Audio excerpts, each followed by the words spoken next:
வணக்கம். நம்ம சேனலுக்கு தொடர்ந்து ஆதரவளித்துக் கொண்டிருக்கும் நல்ல உங்களுக்கு நன்றி. வினேஷ் போகத், அதாவது மல்யுத்த வீராங்கனை, இந்தியாவுக்கு பெருமையை தேடி சேர்த்தவர்.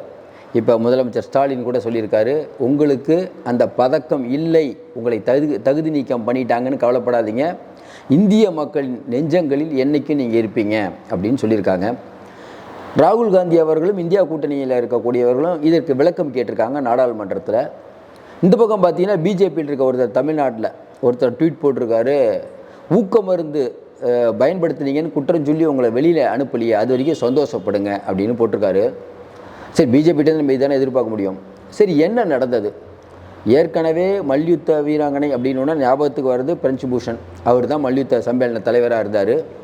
அப்போ ஏகப்பட்ட பிரச்சனை, பாலியல் பிரச்சனைலாம் சொல்லி அவங்களுடைய பதக்கங்களெல்லாம் கொண்டு போய் இந்த கங்கையில் கரைக்கிறேன்னு சொல்லி, அதுக்கப்புறம் நிறைய விவசாயிகள்லாம் வேணான்னு சொல்லி இது பெரிய இஷ்யூவாக போய் டெல்லியில் அவங்க பல நாள் போராட்டம் நடத்தி எல்லா தலைவர்களும் போய் பார்த்து, ஆனாலும் மோடி, அமித்ஷா யாருமே போய் பார்க்கல.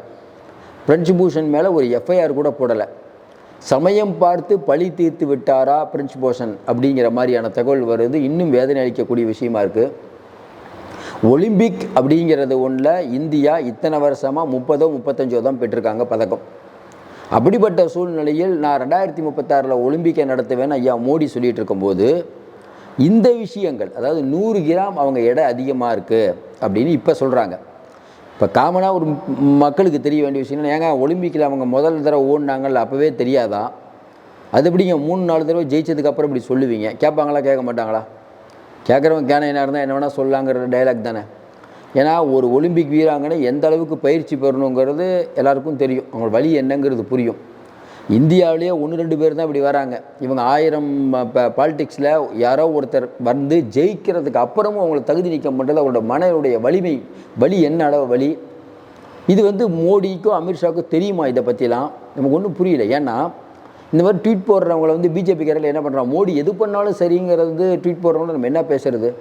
நம்ம நாட்டுக்காக விளையாடி இருக்காங்க, உடனே அவங்கள ஊக்க மருந்து அப்படின்லாம் வார்த்தை எங்கேருந்து வருது? யார் இந்த தைரியத்தெல்லாம் அவங்களுக்கு கொடுக்கறது?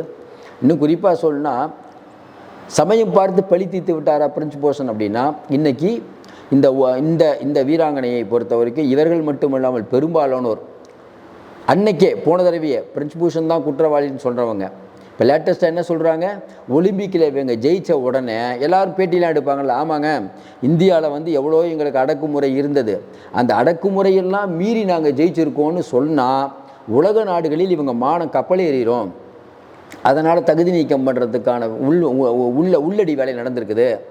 ஏற்கனவே இங்கே இருக்கக்கூடிய ஒலிம்பிக் அமைப்புடைய தலைவராக இருக்கக்கூடிய நீட்டா அம்பானி, அவங்க தான் அம்பானியுடைய மனைவி, இப்போ தான் கல்யாணம் முடித்தாங்க. அவங்களுக்கும் இது உடந்தையா, இல்லை அவங்க எப்படி இதை சப்போர்ட் பண்ணுறாங்க? ஏன்னா அவங்களும் இதை 2036 அவங்களும் சேர்ந்து தான் நடத்த போகிறேன்னு சொல்கிறாங்க. அப்போ என்ன நடந்தது? குறைஞ்சபட்சம் ஒரு விளக்கத்தை ஏன் கொடுக்கல? நாடாளுமன்றத்தில் இவ்வளோ பேர் கேள்வி கேட்கும் போதும் என்ன பதில் சொல்கிறாங்க? எல்லாத்தையும் தாண்டி ஒரு விஷயம் நமக்கு புரிஞ்சுக்கிறோம், ஏற்கனவே பிரெஞ்சு பூஷன் மேலே எவ்வளோ விஷயங்கள் இருந்தாலும் அவர் மேலே குற்றப்பத்திரிகை தாக்கல் செய்ய முகாந்திரம் இருக்கிறதுன்னு டெல்லியில் இருக்கக்கூடிய அமித்ஷா கண்ட்ரோலில் இருக்கக்கூடிய போலீஸ் சொல்லுது. ஆனால் பிஜேபி அவங்க மேலே நடவடிக்கை எடுக்கலை. கடைசியாக பார்த்தா அவருக்கு சீட்டு கொடுத்தா நாடே கொந்தளிச்சிரும், இருக்கிற மரியாதையும் போயிடும் அப்படிங்கிறனால பையனுக்கு கொடுத்தீங்க உத்தரப்பிரதேசத்தில். அதனால தான் உத்தரப்பிரதேசத்தில் அடி வாங்கினீங்க. அடி வாங்கியும் புத்தி வரல. இப்போ என்ன கேட்குறோம், நம்ம சாமானியனாக கேட்குறோம், ஏங்க நம்ம நாட்டிலேருந்து ஒருத்தர் போகிறாங்க, இந்தியா உலகத்திலேயே பெரிய வல்லரசு நாடுங்கிறீங்க, நீங்கள் தான் 4வது பொருளாதார நாடு, உலகத்தில் உள்ள எல்லாரோடைய விடையும் பெரிய ஆள் ஐயா மோடி தான், அவரை உலகத்தில் தெரியாதவங்க ஆளே இல்லை. மோடி சொன்னார்னா பூமியே ஒரு தடவை நிற்கும், ஏன்னா ஸ்ட்ரெயிட்டாக கடவுளுடைய வாரிசுங்கிறீங்க. நம்ம நாட்டில் இருக்கக்கூடிய வீராங்கனையை தகுதி நீக்கம் செய்வது எதற்காக? 100 கிராம் அப்படிங்கிறது தான் பிரச்சனையா?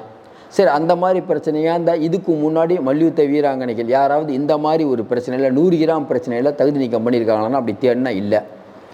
அப்போ நீங்கள் எந்த எல்லைக்கு நீங்கள் போகிறீங்க, ஊக்கம் மருந்துனா நீங்கள் மாட்டிக்குவீங்க, அந்த மாதிரி வார்த்தையெல்லாம் வருது. அப்போ 100 கிராம் அப்படிங்கிற ஒன்றை வச்சுக்கிட்டு உங்களுடைய பழியை தீர்த்துட்டீங்க. பிரெஞ்சு பூஷன் அழகாக காரியத்தை சாதிச்சிட்டாரு. இப்போ என்னென்னா, பிரெஞ்சு பூஷன் இல்லாமல் மல்யுத்த வீராங்கனை அமைப்பே இல்லைங்க, அவர் தாங்க எல்லாம். இன்றைக்கி அவர் வச்சதாங்க சட்டம். ஏன்னா அவரோட உறவினர் தான் இப்போ தலைவராக இருக்கார். அவருடைய உறவினரை தலைவராக போட மாட்டேன்னு சொல்லி உத்தரவாதம் கொடுத்த ஒன்றிய அரசு அவரையே போடுறாங்க. அப்பயே அந்த சாட்சி அவங்கெல்லாம் போய் கேட்டாங்க, என்னங்க இந்த மாதிரிலாம் பண்ணுறீங்க அப்படின்னு கேட்டாங்களா இல்லையா? எவ்வளோ விஷயங்கள் நடந்தது. அப்போ இதையும் தாண்டி இப்போ இந்தியாவில் இருக்கக்கூடிய விளையாட்டில் இருக்கக்கூடியவங்களுக்கு எந்த விதமான விஷயங்களை சொல்ல வரீங்க? பிஜேபி கிட்ட அட்ஜஸ்ட் பண்ணி ஒழுங்காக போகிறதுனா போங்க, யாராவது எதிர்த்து கேள்வி கேட்டிங்கன்னா இதான் நிலைமை, அப்படி தானே? அப்போ தகுதி திறமை எது இருந்தால் ஒரு ஜெயிச்சா கூட நாங்கள் அதை மாற்றுவோம் அப்படிங்கிறது எந்த மாதிரியான ஒரு மனநிலையும் நமக்கு புரியல. மறுபடியும் சொல்கிறோம், ஏற்கனவே இவங்க எல்லா விளையாட்டையும் சிதைச்சிட்டாங்க.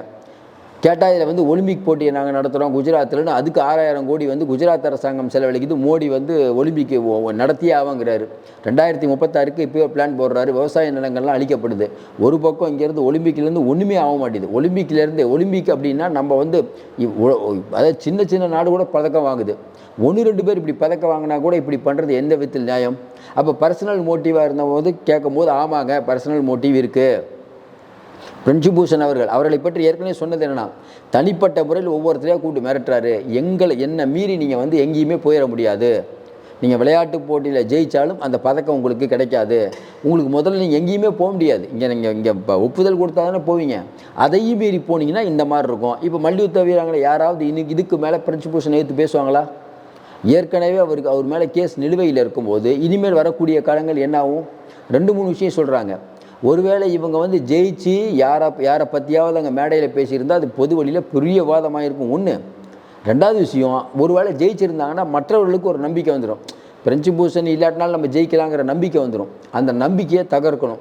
இதற்கு யார் இவ்வளவு தைரியம் கொடுத்தது பிரிஞ்சுபூஷனுக்கு? விளையாட்டுத்துறை அமைச்சர் என்ன பண்ணிகிட்டு இருக்காரு? மோடி தூங்கிடுவார், அதை வேறு விஷயம்னு வச்சுக்கோங்க. இவங்கெல்லாம் என்ன பண்ணுறாங்க? இப்படியான கேள்விகள் வருமா வராதான்? இந்தியா முழுக்க இந்த விஷயத்தில் இன்னும் கொந்தளிக்கணும். இந்தியா முழுக்க இருக்கக்கூடிய மாணவர்கள் வாட்ஸ்அப் ஃபேஸ்புக்கெல்லாம் பண்ணணும். இதே கிரிக்கெட்னா பெரிய அளவு கொந்தளிச்சிருப்பாங்க. மல்யுத்தம் வீராங்கனால் தெரிய மாட்டேது நமக்கு. இந்த மாதிரி விஷயம் நமக்கு பார்க்குறாங்களோ இல்லையா, நம்ம பேசி ஆகணும்னு தான் பேசுகிறோம். இந்த விஷயத்தை பொறுத்த வரைக்கும் சத்தம் இல்லாமல் பழி தீர்த்து கொண்டார். ஒவ்வொருத்தரையும் அவர் தனிப்பட்ட முறையில் மிரட்டினார் அப்படின்னு ஏற்கனவே அங்கே இருக்கக்கூடிய மல்யுத்த வீராங்கனைகள் சொல்லியிருக்காங்க, வீரர்கள் சொல்லியிருக்காங்க, அதுக்காக போராட்டம் நடத்தியிருக்காங்க. அந்த போராட்டம் நடத்தின யாரும் இனிமேல் பெரிய ஆளாகக்கூடாது அப்படிங்கிறது தான் மோடியோட எண்ணம், பிஜேபியோட எண்ணம், பிரிஞ்சுபூஷனோட எண்ணம். புதுசாக தகுதி இல்லாத உள்ளே வாங்க, பழைய ஆள் யாரும் இருக்கக்கூடாது. அதாவது மல்யுத்த வீராங்கனை அந்த வீரர்கள் அந்த அமைப்பையே மாற்றி அமைக்கணுங்கிறது தான் பிரிஞ்சுபூஷன். யாரும் ஏற்கனவே இருந்தவங்க யாரும் வரக்கூடாது. எனக்கு எதிராக டெல்லியில் போராட்டிய யாரும் இனிமேல் நீங்கள் ஒலிம்பிக்கிலுமே எதுக்குமே போக முடியாது அப்படிங்கிறது ஒரு செல்ல மிரட்டலுங்கிறாங்களே, அதுதான் இது. செல்ல மிரட்டல் இல்லை, அதையும் தாண்டி மிரட்டல். ஜெயிச்சா கூட அப்படின்னு. இது இந்தியாவில் இருக்கக்கூடிய மக்கள் எப்படிங்க இதை பார்ப்பாங்க? நம்ம ஒன்றுமே புரியும். ஏன் இந்த மாதிரிலாம் இவ்வளவு? ஏன்னா இன்றைக்கி வந்து இவர் பிஜேபி நினச்சிட்ருக்காங்க பெருசாக ஒன்று இதெல்லாம் மாற்றம் இருக்காது. நான் அப்படி இல்லை. இன்றைக்கி இருக்கக்கூடிய இளைஞர்கள் மத்தியில் இதெல்லாம் இன்றைக்கி எல்லா ஊடகங்களும் வந்துருச்சுங்க. நீங்கள் ஓரளவுக்கு மேலே மறைக்க முடியாதுங்க. இன்றைக்கி ராகுல் காந்தி அந்த மேட்டரை பேசும்போது ஏன் சத்தம் போட்டிங்க? நம்ம என்ன நாடாளுமன்றத்தில் அவர் பேசும்போது எதுக்கு சத்தம் போட்டிங்க? அந்த மேட்டரை விவாதிக்கவே மாட்டேன்னா என்ன அர்த்தம்? என்ன நடந்தது, ஏது நடந்தது நீங்கள் சொல்லணும்ல. விளையாட்டுத்துறை அமைச்சர் சொல்லணும். எதுவுமே சொல்லாமல் நாடாளுமன்றத்தில் வந்து சும்மா உட்காந்துட்டு போகிறதுக்கு தான் நாடாளுமன்றமா? எது பேசினாலும் சத்தம் போடுறீங்களே. ராகுல் காந்தி பேசுகிறதே இந்திய தேசம் விட்டு நோக்குது. மறுபடியும் சொல்கிறோம், ராகுல் காந்தி பேசியதுனால தான் இது எல்லாத்துக்கும் தெரியுது. இப்போ முதலமைச்சர் ஸ்டாலின் இதுக்கு அறிக்கை விட்டதுனால தான் நிறையா தமிழர்களுக்கே இது தெரியுது. ஏன்னா பெருசாக இது பேச மாட்டாங்க. ஆனால் முதலமைச்சருடைய வார்த்தை அருமையான வார்த்தை. இன்றைக்கி இது இந்தியா மக்களின் நெஞ்சங்களில் நின்று அவங்க பேர் கண்டிப்பாக நினைக்கும். மறுபடியும் சொல்கிறோம், இது வந்து தேச நலனுக்கு நல்லதில்லை. தேசத்தில் நாங்கள் தான் தேசத்தினுடைய அதாவது தேசத்துடைய அக்ரிமெண்ட்டே நாங்கள் தான் போட்டிருக்கோம். கடவுளுடைய நான் தான் ரெப்ரசன்டேட்டிவ், பாரத் மாதா கி ஜெயின்னு சொல்லிட்டு ஊரை ஏமாற்றிட்டு இருக்க கூட்டம், சங் பரிவார் கூட்டம்னு மற்றவங்க சொல்கிறாங்கள. இவங்க வந்து சவார்கருக்கு வந்து புகழாரம் சூட்டுபவர்கள். இப்போ கூட ஒரு அம்மா சவார்கரை பற்றி பேசிட்டு எனக்கு தெரியாதுன்னு சொன்னாங்கல்ல. மன்னிப்பு கடிதம் எழுதி கொடுத்து வந்தவர்களின் வாரிசுகள்கிட்ட நம்ம என்ன எதிர்பார்க்கறது? வேறு ஒன்றும் எதிர்பார்க்க முடியாது. மோடி, அமித்ஷா இவர்களுடைய பழைய கால ரெக்கார்டை பார்த்தாலே தெரியும். அதாவது ஏகப்பட்ட என்ன அது ஒவ்வொரு விஷயத்துலையும் இடி, சிபிஐ உள்ளிட்ட அமைப்புகளை குலைச்சாச்சு. நீதிமன்றத்தில் போனால் எல்லாம் தகுந்த நீதிமன்றம் குட்டினாங்களே, அது பதிலே சொல்ல மாட்டேறீங்க. வெளிநாட்டில் வந்து நமக்கு நல்ல மரியாதை இல்லை, உள்நாட்டிலையும் உற்பத்தி படுத்து போச்சு. எல்லாம் சேர்த்து டிஜிட்டல் இந்தியான்னு பெருமை சும்மா பேசிக்கிட்டு இதே மாதிரி பேசிக்கிட்டு இன்னொரு எத்தனை வருஷம் இருக்காரோ அத்தனை வருஷம் எல்லாத்தையும் சுரண்டிட்டு ஊரை எடுத்து அதான் சொல்கிறாங்களே சில பேர். சொல்ல முடியாதுங்க, எல்லாத்தையும் சொல்லிட்டு ஊரை விட்டு ஓடிடுவாங்க அப்படிங்கிற கதை தான் ஆகிட்டு இருக்குது. மறுபடி இவர் தியானம் பண்ண போயிடுவார், மக்களை நடு ரோட்டில் தான் நிற்க வைப்பார். அதனுடைய விளைவு தான் இந்த மாதிரி சம்பவங்கள். மீண்டும் சந்திப்போம். நன்றி, வணக்கம்.